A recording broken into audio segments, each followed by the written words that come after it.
Jay Walker has debatably been one of the most interesting aspects of all of Dragon's Rising because he was one of the ninja that had one of the biggest shakeups in terms of the status quo. He went from the light-hearted, comic relief character from the 11-minute era that definitely did lean too far into that personality to a more lower-toned, a more jaded, and more specifically, memory-deprived variant of himself within Dragon's Rising. He's had a very interesting journey over the course of the years, and as of Dragon's Rising Season 4, we have had the resolve of a very major multi-season plot point, and it's definitely led to a little bit of debate. And that is what I want to talk about today. I'm going to go over briefly where we had Jay as of the start of the season in comparison to where he's at now at the end of the season, and basically just kind of address my concerns. As much as I really like Dragon's Rising Season 4, it definitely does feel like this is something that I wasn't fully on board with, especially in comparison to other aspects of the season.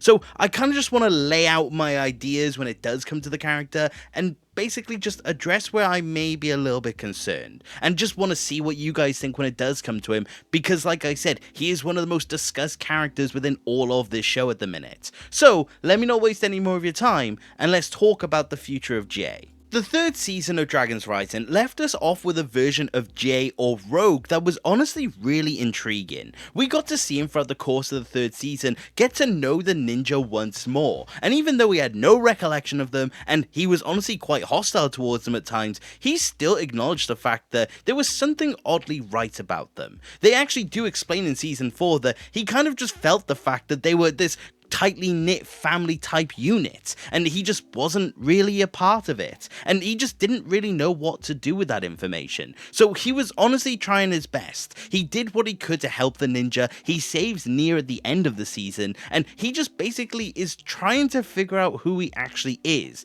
because beyond all of the lying and all of the deceit he's felt since returning after the merge, he's realized that this is the one instance that actually feels somewhat like the truth. But he was making it clear in the third season that beyond the fact that he didn't know who they were, he just simply did want to do his best. And he didn't really know what that entailed, but he just wanted to do his best with it. And clearly it was because of the connection of Nia. And I really did like this. I honestly thought it was the perfect end for him in the season. And I was definitely curious to know where they were going to be going after this point in time. I honestly thought the Season 4 was going to continue with him being Rogue. I honestly thought that he was going to continue with this moral dilemma, Rogue versus what he thought was Jay. I really did think that there was going to be the foundation here of something that was going to be interesting. They were going to expand maybe even then on the trust issues as well. But come Season 4, and it felt like honestly we missed a step here, because as soon as the season opens up, he talks about how he needs to get his memories back. He is firm on the fact that he doesn't have memories anymore and he wants to basically become a ninja once more. He is much more friendly towards the ninja, he's actually quite jokey, he honestly is kind of a step further than we actually initially realized. And this feels really weird, because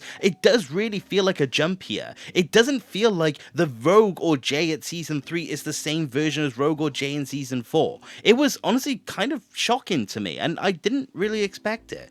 He's also demonstrating really weird qualities that I just simply did not expect them to actually do. The one thing that is constantly coming to mind for me is the scene where they're escaping the Earth Dragons and Jay attempts to do Spinjitzu.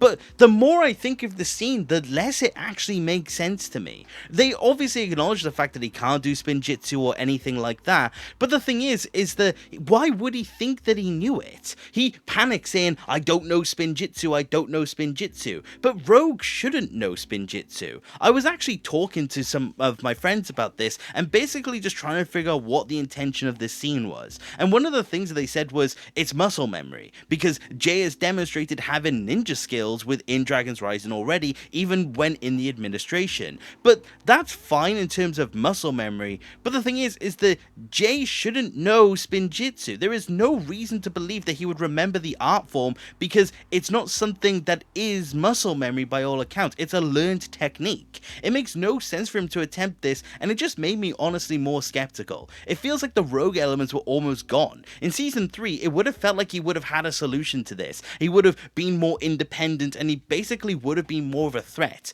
because that was how he was presented. The other thing, like I said, was him talking about how he felt isolated from the rest of the ninja. One of the things that he talks about at the start of season 4 is how he doesn't feel like he's in tune with Kai and Nia because they're performing moves and he had no idea basically what they were doing. And this is another thing that almost felt weird to me. He felt honestly kind of strange because he's not fighting properly because of it. In season 3, in multiple instances, we get to see Jay basically act independently whilst also being somewhat in sync with the rest of the ninja. You could actually go back to the muscle memory theory from that. But the thing is that he feels almost docile here. He feels almost muted, like he doesn't really know what to do. And it just comes across extremely weird.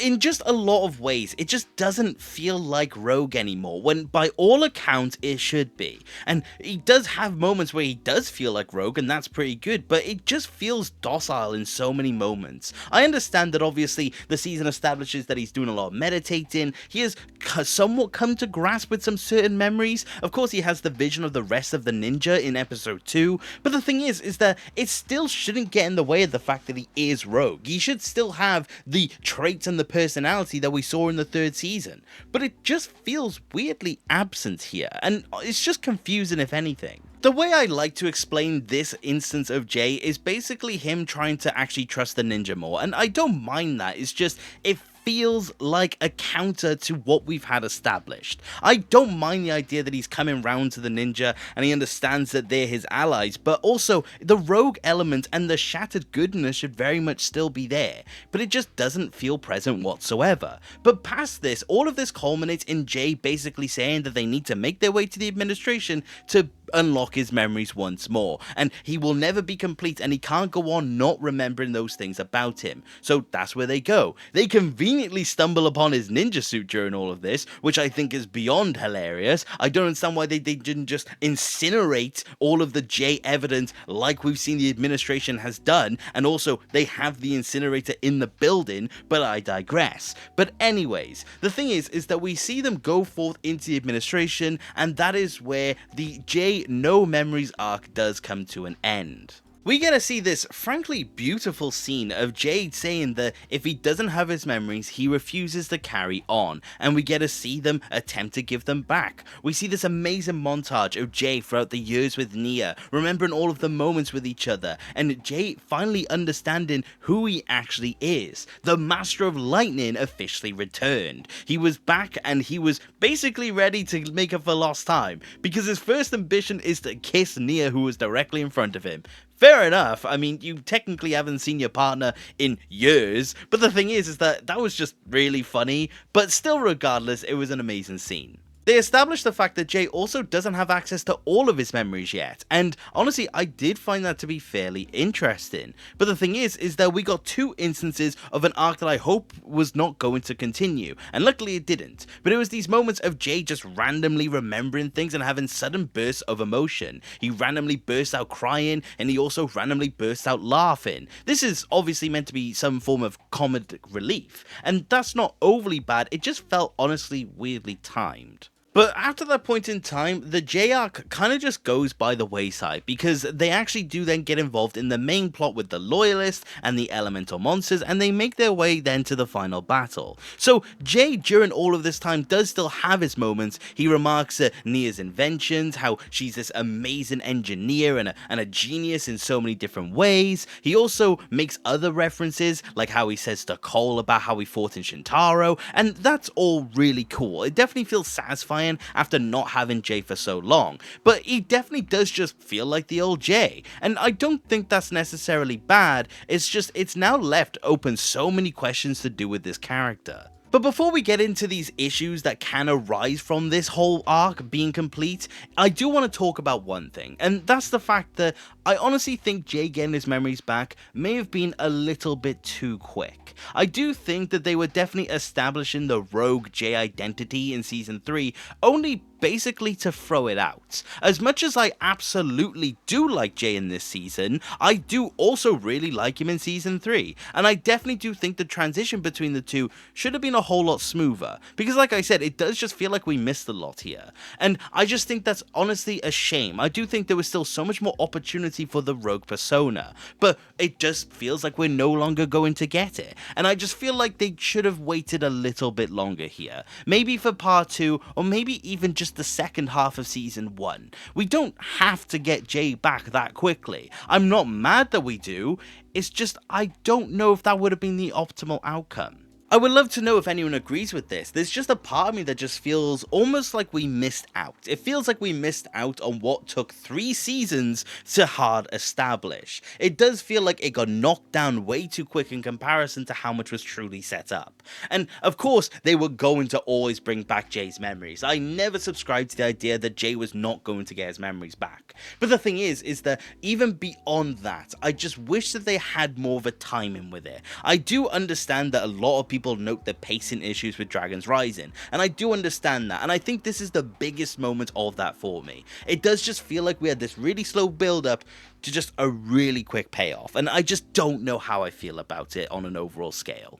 But when it does come to the issues, like I said, that come from a post-Jay returning his memories arc, there are things that just really do come into question. For one, are we actually going to know when Jay fully has his memories back? They really do nail this point home that Jay doesn't have everything in his brain, and they constantly reference that, but he does still just feel like Jay by all accounts. Will they acknowledge when Jay is fully Jay, or will we just continue on just kind of not really knowing? Honestly, I do hope that they actually establish when Jay's memories are fully returned, because it does leave so much so open to questioning. The second thing is, will we actually figure out anything more when it does come to the administration here? The thing is that they set up this idea that the administration was up to something and it was all planned. They show us the moments where the administration takes him in. They show that this is a big elaborate scheme that we don't have an answer for. Will this Agent Donovan ever return to give more of an explanation? He kind of just ups and leaves at the earliest possible convenience. It feels like Jay honestly got his memories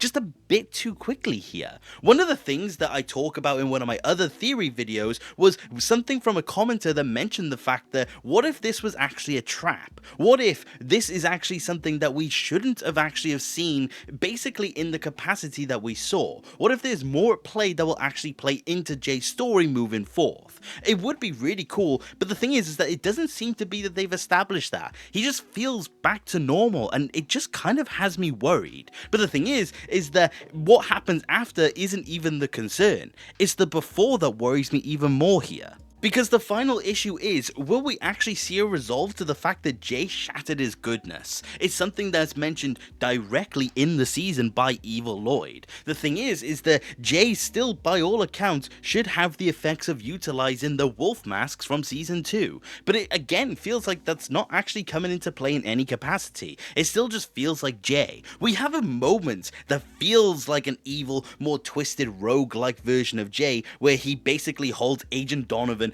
at knife point, but the thing is that it doesn't really happen after that point when Jay actually gets his memories. Of course, it makes sense for Rogue to do that in that moment, but I feel like Jay should also have that. One thing I've talked about a lot with Jay in Dragons Rising is essentially the concept of Jay needs to have a consequence from this Rogue era, and I just don't seem to think that they're going to be doing it. He just feels like Jay. Which isn't a bad thing, it's just going to be a bit of a downside if there are just no sort of consequence here. And that is my biggest concern when I look at Jay moving forth on an overall scale. Whilst I do like what they did with him in season 4 on the overall, and I definitely do think he is a welcomed and needed addition to this season, I definitely am just concerned about what happens now. What kind of arc is he going to go through? What kind of character is he going to have? What kind of features of Rogue remains? Where is Jay? What type of memories does he have? What is actually going to be going on? If he has returned basically to do nothing, I do think it's going to be a huge disappointment. And whilst I think they still have plenty of things they can do with Jay, I just feel like they could have had more with Rogue. I feel like they could have done a lot more with the character and a lot more of the concept of the memories and the administration, but it just seems to be that they may not now. It seems to be that they're just moving on to the next part of the season where they have all of the ninja ready to go. But honestly, I do still think that there's a lot of hope for Jay. I do think they can do a lot more with him that could be established in the future. It's just whether or not they actually want to put that time into it, and that is going to be a whole nother thing. So to end this off in the most simple way possible, I think that Jay in Season 4 is fantastic. I think he's done a lot good, and I definitely do like him as a character. And when he does become Jay once more, it does feel like a very good version of him. It doesn't feel like the more flanderized and more one-note version that we saw in the 11-minute era. But in terms of his future scale, there is definitely a lot of opportunity for them basically to drop the ball on him and not do what honestly a lot of Ninjago fans are hoping they do with him. Continue with the consequences, explore his shattered goodness, explore what having his memories back mean, and really have something going for this character. Because if we've had 3 years where he has had so much going for him and he's become one of the most interesting things we've ever seen, only for him to go to basically what he was before Dragon's Rising, I do think I speak for a lot of people when I say it could be a massive disappointment. But I am going to remain faithful because I do think Season 4 is a step in the right direction. It's just I hope they carry on with this pace. But what is your opinion when it comes to Jay in Season 4? Do you like what they did or do you dislike? What is your hopes moving forth? Did you want him to get his memories back? There are so many things to talk about with this character, and let me know what else you want me to talk about when it does come to him. I do think he's a fairly interesting topic and definitely does have a lot of potential for more discussion pieces. But obviously I want to know what you guys think, because ultimately it's what you guys want as well when it does come down to the videos. But thank you very much for watching this video, and I do hope you enjoyed, and if you did, please consider subscribing. I love discussing Ninjago with more people, and if you do want to support the channel any further, which you do not have to, you could always become a channel member and join the legends that you see on screen. Each of you are absolute legends, and your support truly does mean the world to me. But like I said, that is about it for today, and take care. Okay, bye!